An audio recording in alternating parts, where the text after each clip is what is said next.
아주 중요한 것을 얻기 위해서 끝까지 수고하고 노력하는 것은 사람이나 짐승이나 다 동일한 것 같아요. 예를 들면 꿀 1g을 얻으려고 꿀벌이 찾아다니는 꽃송이는 8,000송이를 찾아다녀요. 한 송이당 60번씩 재방문하면 돼요. 대단하다, 그죠? 우리가 영혼들을 얻기 위해서 이렇게 60번 신방하면 다 변화됐을 텐데 뭘 얻으려고 이렇게까지 열심히 할까요? 꿀이죠. 벌통에서 4km 반경까지 날아다니면서 하루에 50번 외출을 한대요. 정말 부지런하다, 그죠? 꿀과 화분을 그래서 수집합니다. 한 번에 약 30에서 60mg의 이 꿀을 모으는데 1kg, 우리가 이제 뭐 갤러리 안에 이런 데 가면 1kg 꿀 팔잖아요. 뭐 크지도 않잖아요, 그죠? 뭐 금방 먹죠. 이걸 모으기 위해서 지구 한 바퀴를 도는 약 4만 킬로를 비행해야 됩니다. 1kg, 우리가 그냥 숟가락 몇 번 펴먹으면 없는 그 1kg를 얻기 위해서 지구 한 바퀴 반을 돕니다. 쉬지 않습니다. 끝까지 합니다. 저는 이런 어떤, 물론 본능이지만 수고하는 노력 참 대단하다는 생각이 듭니다. 그들은 꿀을 얻는 일에 있어서 간접적인 도움을 주기 위해서 초당 날개짓을 몇 번을 하냐면 230번 한대요. 그런데 벌집에 들어간다고 해서 날개짓을 쉬는 게 아니에요. 들어가서도 계속 날개짓을 합니다. 쉬질 않아요. 벌꿀의 건조와 벌집의 온도 유지를 위해서 부지런히 날개짓을 합니다. 그래서 애벌레가 자라기 적합한 벌통의 온도 34.5도를 유지하고 습도를 60%로 딱 맞춰요. 왜 그렇겠어요? 다 같은 목적이죠. 꿀을 얻기 위한 노력입니다. 이 일을 위해서 여왕벌이 하는 일이 있습니다. 하루에 2,000개 정도의 알을 낳습니다. 2,000개의 알을 매일 낳아요. 그리고 평생 동안 200만 개 정도의 알을 낳습니다. 목적이 뭐죠? 꿀을 얻기 위해서.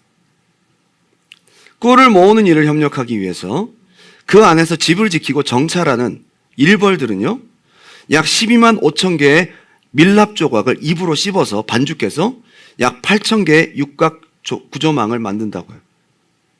평생 그 일을 합니다. 뭐를 위해서? 꿀을 모으기 위해서.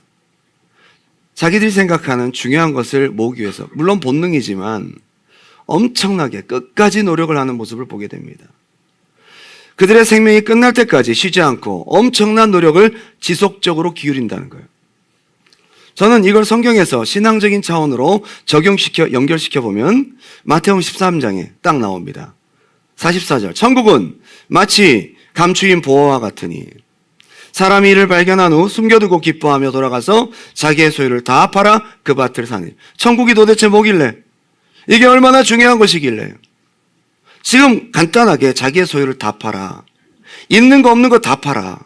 자기의 모든 걸 다 팔아. 끝까지 이걸 손에 넣었다는 거예요. 또 천국은 마치 좋은 진주를 구하는 장사와 같으니 극히 값진 진주 하나를 발견함에 가서 자기의 소유를 다 팔아 그 진주를 사느니라. 밭에 묻힌 부화를 얻기 위해서 수많은 장애물을 극복합니다. 내면적인 갈등도 이겨야 돼요. 그리고 자기가 가진 모든 것을 다 투자해서라도 끝까지 이걸 얻어내야 돼요. 천국을. 진주 같은 경우에는 경매가 붙을 수도 있겠죠. 이걸 비슷하게 알아본 사람이 있겠죠. 아, 나 이거 사고 싶은데, 나도 사고 싶은데, 내가 사야 되는데. 그럼 사겠다는 경쟁자가 나타나요. 그걸 얻기 위해서 경매가 벌어집니다. 그럼 내 전 재산을 다 부어서라도 끝까지 포기하지 않고 얻어내야 되는 거예요. 이게 천국이라고 얘기합니다. 영생. 꿀벌이 꿀을 얻기 위해서 평생을 이렇게 노력하는 것처럼 우리도 뭔가 얻어내야 될 가장 중요한 것이 있어요. 영적인 것입니다. 오늘 엘리사라는 사람이 등장해요. 그리고 너무 중요한 것, 너무 신령한 것, 엘리사가 보기에는 이거 없으면 안 돼. 이거 꼭 있어야 돼. 이것을 얻기 위해서 끝까지 따라갑니다. 옛날 성경으로는 갑절의 영감이라고 되어 있어요. 오늘날 성경에는 성령이 하시는 역사가 갑절이나 있기를 원합니다. 엘리사가 그토록 소중히 여기며 끝까지 쫓아가서 받은 갑절의 영감은 보이지 않는 것입니다. 경제적 가치나 사회적, 문화적 가치가 있는 것이 아닙니다. 영적인 것입니다. 신령한 것입니다. 그러나 이거 없으면 엘리사의 사역은 열리지 않습니다. 그 사명의 전부라고 할 수 있습니다. 그 갑절의 영감을 받은 다음부터 엘리사라는 사람이 같이 있습니다. 하나님이 그 사람을 사용하시고 그 시대에 하나님의 사명이 이어집니다. 저는 오늘 두 가지로 본문 중심으로 은혜를 나누기 원합니다. 첫 번째, 한번 따라할까요? 여러 가지 방해들을 다 이길 만한 가치, 갑절의 영감. 그 선생님 엘리야가 갈멜산에서 불로 응답하시는 하나님의 능력을 보입니다. 그래서 엄청난 하나님의 은혜를 경험하게 되죠. 기도하니까 3년 반 동안 오지 않던 비가 막 내리기 시작합니다. 이런 놀라운 기적을 보였음에도 불구하고 엘리야는 쫓기는 신세가 돼요. 결국 호렙산에 가서 하나님을 만나게 되면서 청천벽력 같은 하나님의 음성을 듣습니다. 이제 너 사역은 여기까지야. 네 다음 선지자 엘리사를 세워라. 엘리야는 생각지 못한 응답을 받게 됩니다. 벌써 내 사명이 끝이라고? 내가 열심히 해서 여기까지 왔는데 내가 쫓기는 신세가 되어 하소연점 햇기로서니 이제 그만해. 여기까지 해. 하나님 앞에 내 억울함을 털어놓고 내 하소연을 좀 했는데 그래 수고했다. 여기까지 하고 네 후임 세워라. 여러분 얼마나 섭섭하겠어요. 회사에서 20년간 근속했어요. 만년 과장으로 열심히 일을 했어요.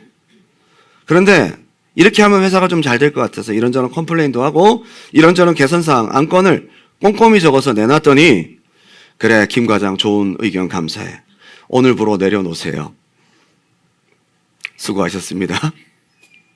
기분이 어떨까요?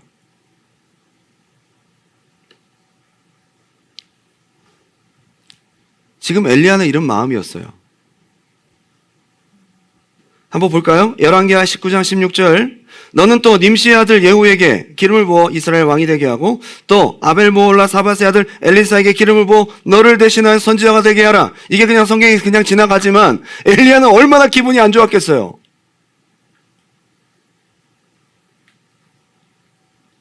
그리고 17절에 하사엘의 칼을 피하는 자를 예후가 죽일 것이요 예후의 칼을 피하는 자를 엘리사가 죽이리라. 그러나 내가 이스라엘 가운데 7,000명을 남기리니 다 바알에게 무릎 꿇지 아니하고 다 바알에게 입 맞추지 아니할. 엘리야가 되게 무안했을 거예요. 나만 열심인 줄 알았더니 이렇게 고생하고 힘들다고 하나님께 기도했더니 야, 너 말고 7,000명 더 있다. 그래 수고했다. 그러면 그만둬. 그럼 너 말고 7,000명 더 있어. 착각하지 마라. 자, 이것이 엘리사가 갑절의 영감 받는데 방해예요. 왜 그렇습니까? 나한테 영감과 나한테 은혜를 물려주고 가르쳐줘야 될, 트레이닝을 해줘야 될 선배 선지자가 마음이 안 좋아요. 그러면 엘리사가 갑절의 영감 받는데 도움이 될까요? 엘리사는 상당히 부담스러운 상황이에요. 눈치 보이는 상황입니다. 생각해 보세요. 감미옥이라는 설렁탕집을 크게 일으킨 할머니가 며느리가 들어왔는데 마음에 안 드는 거예요. 물려주기 싫어요. 하는 집마다 마음에 안 들어요. 그래서 내가 저 며느리에게는 이 국물 우리는 비법을 절대로 물려주지 아니할 거예요.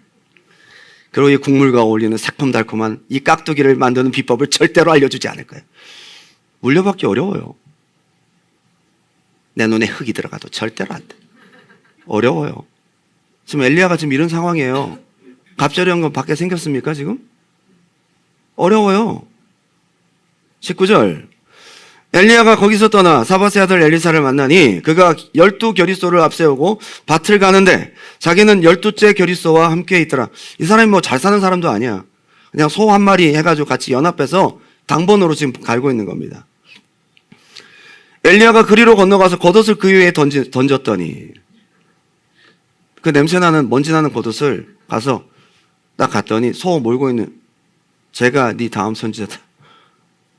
어디서 벗어가지고 야! 던졌어요. 엘리야의 마음이 그닥 유쾌하지 않아요. 분명히 기름 부어 세우라 그랬거든요. 기름을 부으라 그랬잖아요. 사람들 앞에 기름을 부어야 이 사람이 정식 선지자가 되는 거예요. 근데 물론 선지자를 콜링하는 방법 중에 하나로 선지자를 상징하는 겉옷이 있어요. 이것을 던지면서 야 이거 너 가져. 콜링하는 방법 중에 하나지만 정식은 아니에요. 기름 붓기 싫은 거예요. 더 중요한 것은 하나님이 엘리사에게 기름 부어라. 아람 왕 하사엘에게 기름 부어라. 이 아합 가문을 완전히 싹쓸이할 수 있는 예후에게 기름 부으라. 3명에게 기름 부어야 되는데 셋 다 기름 붓지 않습니다. 기분 나쁜 거예요. 순종하지 않아요, 엘리야가. 결국 이스라엘 왕으로 예후에게 아람 왕 하사엘에게 기름 붓는 것을 엘리사가 합니다. 엘리야가 안 해서. 선배 선지자가 안 하고 올라가 버렸어요. 그래서 엘리사가 하게 돼요. 이것부터가 엘리사에게는 갑절에 영감 받는데, 은혜 받는데 꼬인 일입니다. 쉽지 않아 보여요. 그리고 20절 다 같이 한번 읽어볼까요? 20절 시작. 그가 소를 버리고 엘리야에게로 달려가서 이르되 청하건대 나를 내 부모와 입맞추게 하소서. 그리한 후에 내가 당신을 따르리이다. 엘리야가 그에게 이르되 돌아가라. 내가 네게 어떻게 행하였느냐 하니라. 자, 이게 무슨 말이에요? 성경은 곱게 썼지만 저를 선지자로 불러주시다니 열심히 따라가겠습니다. 근데 집에 가서 부모님한테 인사드리고 올게요. 한 번만 인사드리고 제가 열심히 따라가겠습니다. 했더니 엘리야가 내가 뭐라 그랬어? 갔다 와. 내가 뭐라 그랬는데 갔다 와 임마. 엘리야가 지금 엘리사가 그렇게 얘기를 한 거예요. 갔다 오든가 말든가. 내가 뭐라고 해서 갔다 오라고. 이게 지금 엘리야의 말이에요. 성경을 보면 우리가 엘리야가 얼마나 기분이 안 좋은지 어감을 통해 알 수 있어요. 그리고 오늘 본문입니다. 이제 엘리사가 엘리야를 따라갑니다.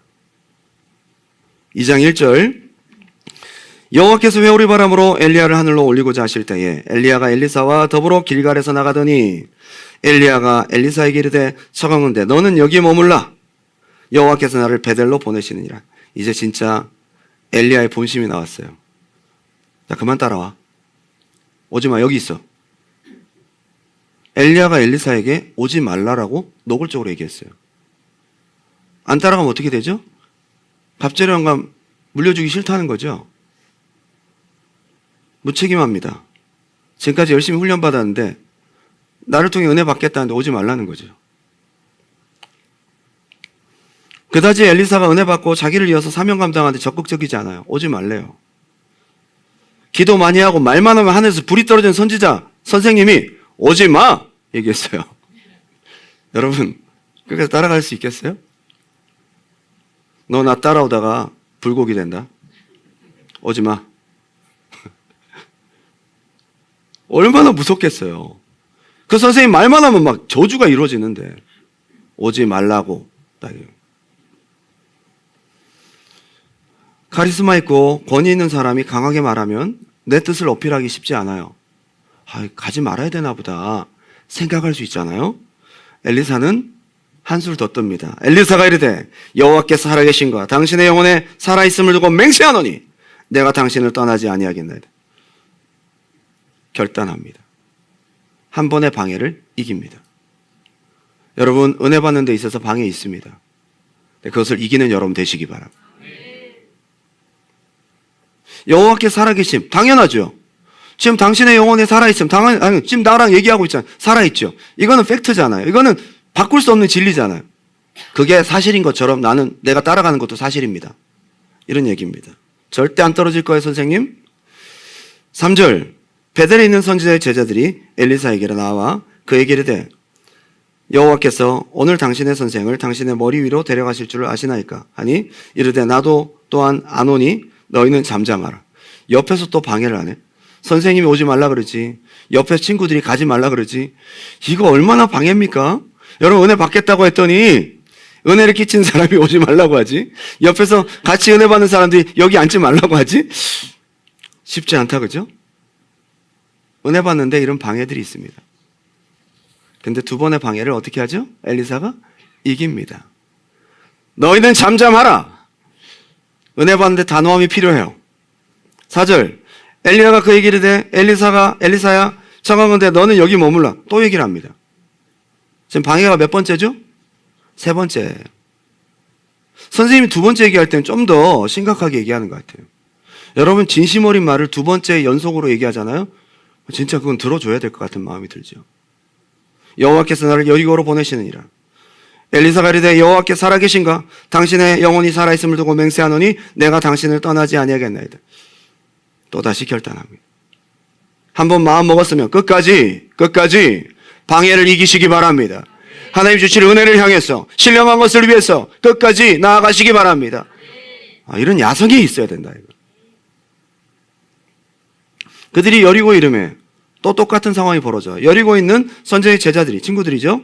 엘리사에게 나와 이르되 여호와께서 오늘 당신의 선생을 당신의 머리 위로 데려가실 줄을 아시나이까 하니 엘리사가 이르되 나도 아노니 너희는 잠잠하라.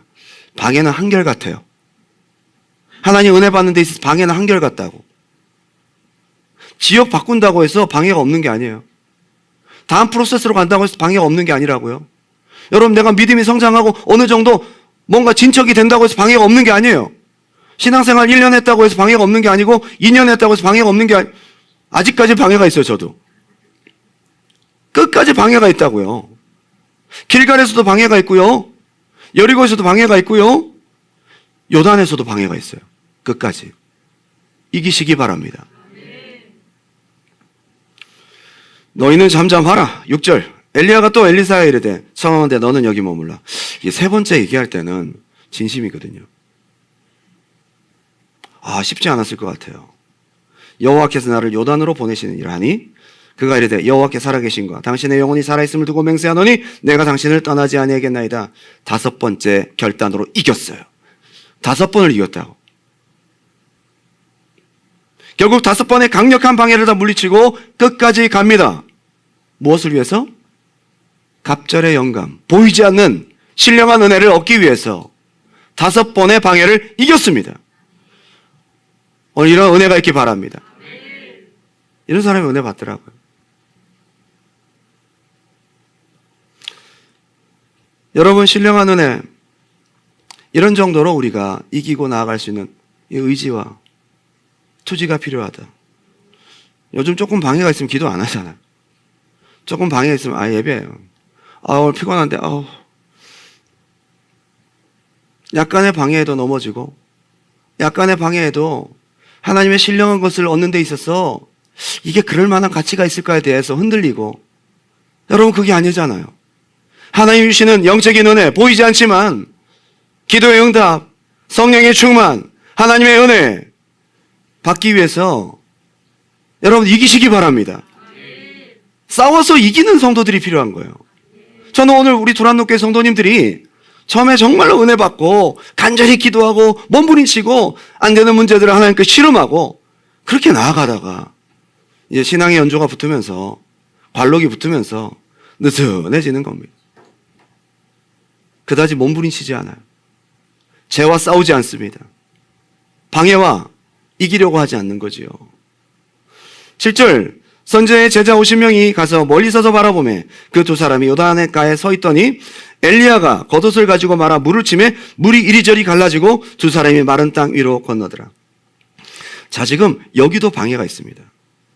선지자의 제자들이 지금 전부 보고 있습니다. 의식되는 수많은 시선들이 있어요. 여러분, 은혜 받는데 의식되는 수많은 시선들이 있습니다. 상당히 방해가 됩니다. 여러분, 내가 오늘 기도가 좀 잘 돼요. 근데 순간 방해가 옵니다. 내 기도하는 모습 이상하지 않은가? 내 기도 소리가 좀 너무 크지 않은가? 사람들의 시선이 순간 방해가 될 수 있죠. 좋은 시선으로 보지 않았어요. 삐딱하게 보고 있는 거예요. 수많은 자기 친구들이 쟤는 어쩌려고 저렇게 따라가는 거야? 그러면서 삐딱하게 보고 있는 거예요. 그 시선들을 뒤로 하고 무시하고 끝까지 갑니다. 여러분, 하나님의 은혜 받는 데 있어서 사람들 시선 중요하지 않아요. 승리하시길 바랍니다. 요단강을 건너기 전에 두려움도 있었겠죠. 선생님이 들려 올라간다는 것은 죽음을 의미하죠. 어떻게 보면 갔다가 나도 같이 죽는 거 아니야? 뭔가 무서울 수도 있겠죠. 한 번도 경험하지 못한 요단 너머의 이 시간들에 대해서 두려움이 있을 수 있겠죠. 한 번도 경험하지 않은 것은 두려울 수 있어요. 근데 이것까지 이기고 넘어가요. 여러분, 참 여러분 은혜 받는 데 있어서 신령한 영적인 은혜를 받고 성령을 받는 데 있어서 갑절의 영광을 받는 데 있어서 각종 종류의 방해들이 있다는 사실을 잊지 마시기 바랍니다. 그리고 길갈에 출발해서 벨, 여리고, 요단으로 가는 길은 어느 정도의 거리냐면 40km 거리예요. 저는 한 달에 한 번씩 40km 행군을 했었거든요.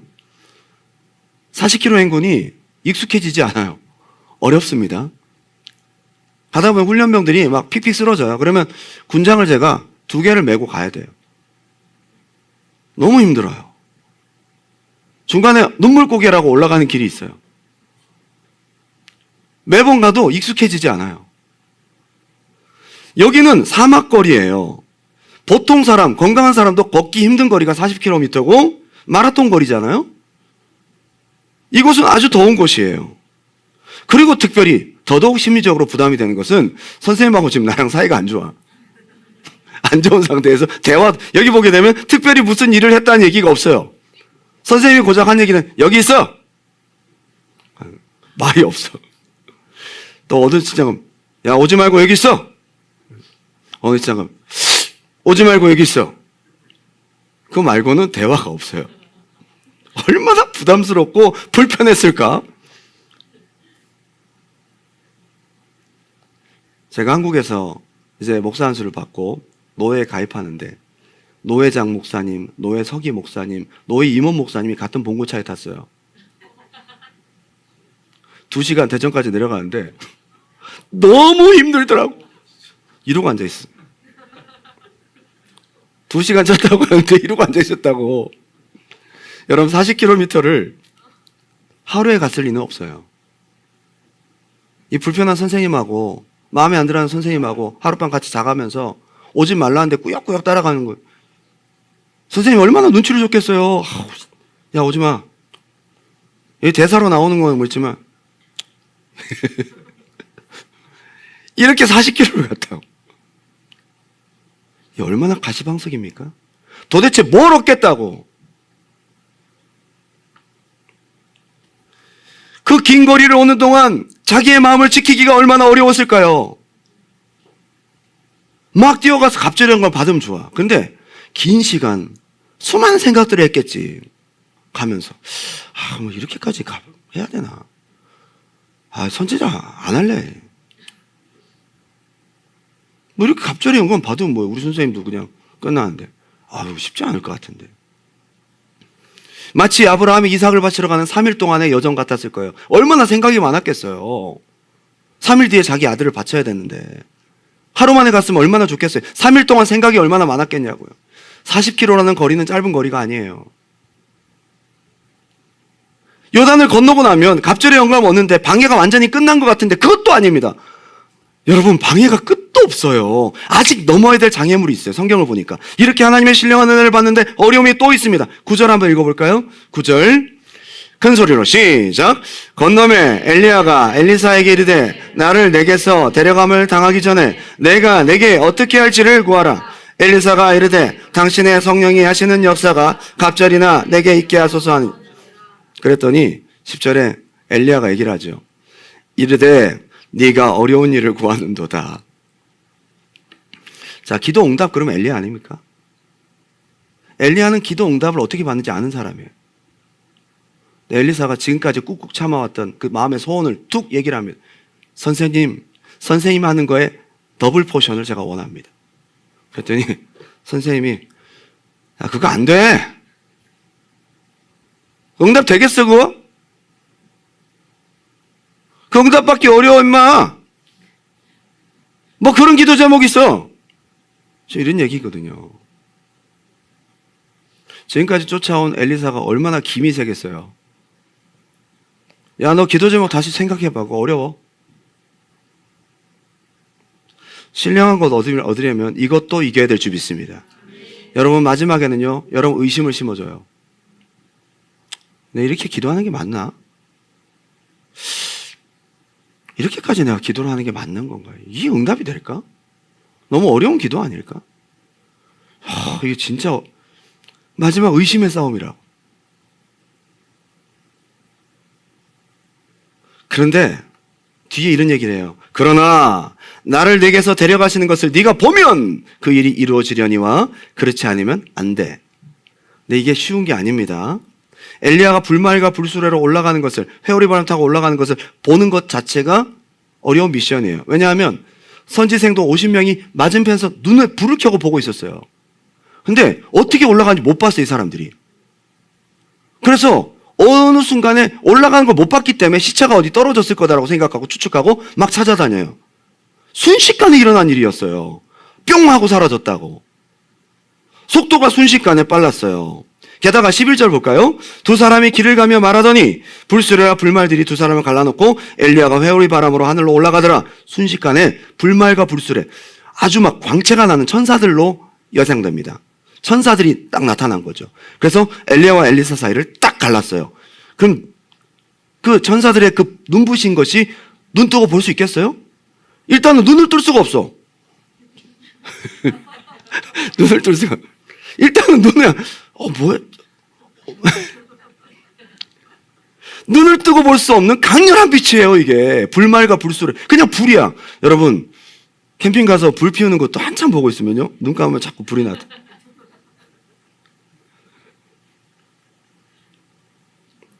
게다가 강력한 회오리 바람을 타고 올라가는데 지금 바람이 불잖아요. 눈을 뜨고 보고 있으면 불이 너무 강렬하고, 게다가 바람이 불면 먼지 날려 안 날려요?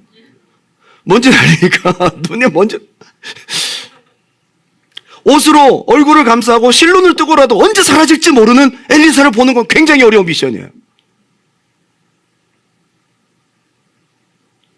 눈 깜짝할 새 사라질지 모르니까 눈을 감을 수도 없어, 이건. 여러분, 끝날 때까지 끝난 게 아닙니다. 도대체 갑자기 영감이 뭐길래, 이게 뭐가 그렇게 중요하길래 목숨 걸고 끝까지 이렇게까지 이기고 얻어내야 되냐, 이 말. 여러분, 성령 꼭 받아야 됩니까? 하나님의 영적인 은혜 꼭 받아야 됩니까? 하나님의 성령의 은사 받아야 됩니까? 영적인 능력 받아야 됩니까? 예, 이런 정도로 가치를 알고 이길 수 있는 여러분 되시기를 주님의 이름으로 축원합니다. 전 우리 두란노교회 성도들이 너무 위대하고 좋은 것은 신령한 것을 사모한다는 거예요. 근데 우리 수련회 한다 그러면 다 오잖아요. 저 멀리 가도 다 오시잖아요. 회비가 좀 비싸도 오시잖아요. 이렇게 미리 홍보하는 거예요. 나중에 우리 수련회 하면 좀 멀리 가도 회비가 있어도 오라고.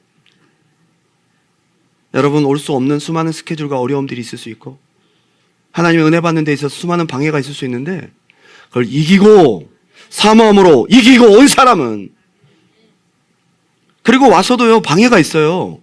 첫째 날 고기 굽다가 집사님과 싸워. 옆에 집사님은 고기를 약간 레어로 익혀야 돼. 아니야, 나는 웰던으로 익혀야 돼. 그러다 싸워. 둘째 날 자는데 너무 옆에 집사님 코를 많이 골아서 또 시험 들어. 셋째 날 은혜 받는데 나만 은혜 못 받고 다른 사람 다 은혜 받았어요. 다들 막 좋아하는데 나만 은혜를 못 받았어. 막 마지막까지 여러분 얼마나 방해가 있는지 몰라요. 끝까지 승리하시기 바라요. 무엇을 그토록 원하기에 이렇게 많은 방해를 이기고 왔을까? 옛날 성경으로는 갑절의 영감, 당신의 성령이 하신 역사 갑절이나 내게 있게 하소서. 하늘의 불, 비, 선포한 대로 내리는 놀라운 역사, 하나님의 뜻을 분별하는 능력, 이것이 2배, 꽃배기로 임하길 원합니다. 엘리야가 기적 10개 행하면 자기는 20개 행할 수 있는 능력, 이걸 원했을까요? 아니에요. 갑절이라는 단어는 쉐나임, 히브리어로 더블 포션이라는 거예요. 장자의 명분이거든요. 마다들에게 물려준 것은 더블 포션이에요. 한마디로 책임감이에요. 이 시대 수많은 선지자들이 있지만 제가 책임지겠습니다. 이 나라를 위해서 제가 책임지기 원합니다. 갑절의 영감이라는 것은 우리가 더 성령을 많이 가지는 것이 아니라 성령께서 우리를 더 많이 소유하는 것이다. 피플처치 담임 목사님이셨던 오스왈드 스미스가 얘기를 했어요. 성령이 나를 더 많이 소유하시는 거예요. 갑절의 영감 받아서 뭐 하게요? 성령께 그토록 더 많이 사로잡혀서 뭐 하게요? 왜 끝까지 이것을 얻어내려고 몸부림칠까요? 자, 열왕기하 2장 12절 다 같이 한번 읽어볼까요? 시작. 엘리사가 보고 소리 지르되 내 아버지여 내 아버지여 이스라엘의 병거와 그 마병이여. 이스라엘을 지키는 실질적인 무기가 당신이었다는 거예요. 당신 때문에 이스라엘 이 나라가 보호받았다는 거예요. 그러니 내가 갑절의 영광을 더 받아서 이 나라 지키는 선지자가 되겠습니다. 그런 사명감이에요. 욕심이 아니고. 엘리사는 자기 혼자 신령해지고 성령의 역사를 갑절로 구한 게 아니에요. 나 자신이 영적으로 복을 받으려고 내가 보다 특별한 영적인 사람이 되고 싶은 욕심이 아니에요. 능력을 갑절로 받아서 엘리야보다 더 나라를 지키고 더 하나님의 사명을 감당하기 위해서 책임감과 사명감으로 나아갔습니다. 오늘 여러분 신령한 은혜를 얻으십시오. 여러분 받은 은혜로 뭐 하시게요? 성령의 충만 받아서 뭐 하시게요? 몸된 교회를 헌신하십시오. 여러분의 가정을 지키는 마병이 되십시오. 교회를 지키는 병거와 마병이 되십시오. 내가 전도하고자 하는 영혼들을 살리는 병거와 마병이 되십시오. 하나님 나라 확장을 위한 병거와 마병이 되십시오. 이를 위해서요. 두 번째는 짧게 여러분들에게 소개합니다. 두 번째 볼까요? 한번 따라합시다. 임계치를 넘어설 때까지. 열왕기하 2장 7절부터 9절까지 보게 되면 요단을 건넌 다음부터 분위기가 완전히 바뀌어요. 요단 건너기 전까지는 어떻게 하죠? 넌 여기 머물러. 선생님 3번 얘기했고요. 선지 생도들이 가지 말라고 얘기를 하죠. 요단 딱 건너고 난 다음에 엘리야가 드디어 물어봐요. 내가 너한테 뭐 해줄까? 구하라. 요단강은 굉장히 중요한 티핑 포인트예요. 적어도 요단강까지 가셔야죠. 이기고 어느 임계치에 도달되면 분위기가 바뀝니다. 중요한 포인트는 요단강이라는 거예요. 요단강은 무언가 바뀌는 중요한 변곡점, 임계치. 임계치를 영어로 보니까 critical point, tipping point, threshold. 사전을 찾아보니까 어떤 물리현상이 다르게 나타나는 경계의 값이라고 돼 있어요. 어느 시점이 되면 확 바뀌는 거예요. 예를 들면 임계질량이라는 게 있어요. 1kg, 2kg 계속 무게를 더하다가 마지막 100kg을 딱 하니까 화학적인 성질이 확 바뀌어요. 99kg까지는 아무 증상이 나타나지 않았어요. 임계 온도가 있습니다. 끓는 점이죠. 메탄올은 65도, 에탄올은 78도, 물은 100도. 90도가 돼도 안 끓어요. 100도가 돼요. 팔팔 끓어요. 이게 threshold. 요단강이 바로 threshold예요. 우리 신앙에도 임계치의 법칙이 있을까요? 있습니다. 하나님이 어느 시점까지 계속 보세요. 은혜 주실 하나님이 어느 시점까지 계속 보세요. 나아만 장군이 7번 목욕하고 마지막 나올 때까지가 7번째가 임계순종이에요. 그리고 모세의 출애굽 사건이 9번째까지는 꼼짝도 하지 않다가 10번째 장자 재앙이 있고 난 다음에 출애굽 엑소도스가 일어나요. 10번째가 임금값이에요. 여호수아가 여리고성을 돌 때 6째 날까지 한 바퀴씩 돌 때 아무런 역사가 나타나지 않아요. 7째 날은 7바퀴를 도는데 7째 날 6바퀴까지 돌아도 아무런 능력이 나타나지 않아요. 7바퀴를 다 채우고 마지막 선포할 때 여리고성이 무너져요. 그게 임계치예요. 티핑 포인트가 있어요. 여러분 저는 하나님의 은혜를 많이 경험하고 하나님의 응답을 많이 경험한 사람으로서 적어도 우리가 의지를 가지고 하나님이 당신에게 주실 신령한 은혜를 경험케 하실 그 요단까지는 가자는 거예요. 승리하시기를 주님의 이름으로 축원합니다. 다니엘도 이 티핑 포인트를 넘었어요. 그래서 다니엘서 6장 28절 이 다니엘이 다리오 왕의 시대와 바사 사람 고레스 왕의 시대에 형통하였더라. 마지막 티핑 포인트가 사자굴 사건이에요. 그 다음부터 시험이 없어요. 그리고 사무엘도 계속 기도하다가 마지막 자기 고장에 내려가서 은퇴 이후에 라마나요시라는 신령한 도시가 생성되는데 기도를 계속해서 그 지역이 바뀔 때까지 사무엘은 기도를 쉬지 않습니다. 성경의 하나님의 사람들은 어떤 임계치를 모두 넘어선 사람들이에요. 하나님의 신령한 은혜를 받기 위해서 한번 작정하시면 끝까지 할 수 있기를 주님의 이름으로 축원합니다. 한번 기도하기로 마음먹었으면 한번 은혜 받기로 마음먹었으면 내가 주님 제대로 믿어보기로 마음먹었으면 성령 받기로 마음먹었으면 요단까지 끝까지 가십시오. 여기에 성장과 돌파와 은혜가 있습니다. 하나님의 신령한 은혜를 받는데 우리가 하나님이 주신 영적인 사명을 감당할 능력을 얻는데 하나님이 예비하신 영적인 은사와 체험을 경험하는데 우리가 그토록 원하는 하나님 주시는 응답을 확실하게 받는 데 있어서 임계치가 있다. 그 요단이 당신에게 있습니다. 그때까지 거기까지 사모함과 간절함으로 끝까지 포기하지 않고 나아갈 수 있는 저와 여러분이 되시길 주님의 이름으로 축원합니다. 제가 오늘 말씀을 준비하면서 저와 여러분들이 오늘 이 야성들을 너무 많이 잃어버린 것 같다는 생각이 들어요. 여러분 기도 제목 물어보면 저는 바라는 게 없어요. 주님이 다 해주세요. 이게 나쁘게 얘기하면 안 하겠다는 얘기거든요. 만족한 거죠. 아니죠. 야성을 다시 찾으십시오. 더 깊이 들어가세요. 더 사모하세요. 더 갈망하십시오. 나를 통해 하나님께서 병거와 마병이 내가 있는 곳에 이루어질 수 있도록 하나님이 사용하시는 인생, 값지고 놀라운 은혜의 인생이 되기 위해서 신령한 것을 끝까지 갈망하고 끝까지 구할 줄 아는 의지가 있기를 주님의 이름으로 축원합니다.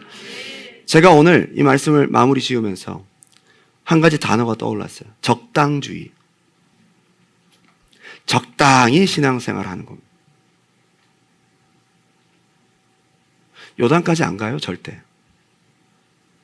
적당히. 오늘날 교회가 불이 꺼지는 이유입니다.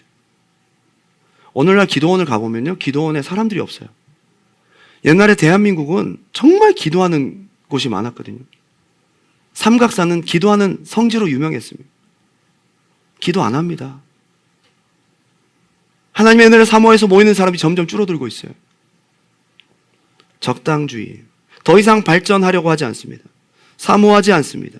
더 깊이 들어가지 않아도 됩니다. 어느 시점에서 멈춰 있습니다. 기도도 딱 요만큼만, 예배도 딱 주일만, 신앙생활, 헌신 하지 않습니다. 내 바운더리를 넘어서지 않습니다. 여러분, 요단까지 가야 되는데. 여러분 어디에 멈춰 계세요? 길갈입니까? 여리고입니까? 베델입니까? 오늘 저와 여러분이 다시 한번 이 믿음의 야성을 찾고 하나님이 주시는 신령한 은혜를 얻기 위해서 요단 건너 하나님이 주시는 은혜의 장소까지 끝까지 나아갈 수 있는 멈추지 않는 믿음의 신앙 되시기를 주님의 이름으로 축원합니다. 저 오늘 마지막 송은 하지 않겠습니다. 대신에 한번 생각하고 기도할 수 있는 시간을 좀 가졌으면 좋겠어요. 오늘 하나님은 본문을 통해서 나에게 무슨 말씀을 하시고자 원할까요? 오늘 엘리야의 이러한 무모한 행동들이, 이 무모한 행동들을 통해, 끝까지 포기하지 않는 이 행동들을 통해 하나님은 지금 나에게 무엇을 원하고 계실까요? 하나님, 지금 나에게 있는 크고 작은 방해들에 난 져서 내 영적 생활이 무너져 있습니다. 신령한 것을 얻으려고 나아가는 나의 의지가 처참하게 부서져 있습니다. 하나님, 다시 한번 신령한 것을 사모할 수 있는 믿음의 의지가 회복되게 도와주시옵소서. 다시 회복되게 도와주시옵소서. 그리고 내 속에 있는 적당주의가 무너지게 해주세요.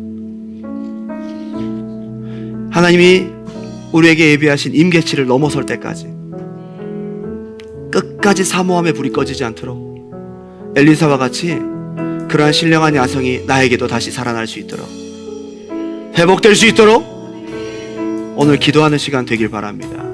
우리 간절한 마음으로 주님의 이름 한번 뜨겁게 부르고 기도합니다. 주여!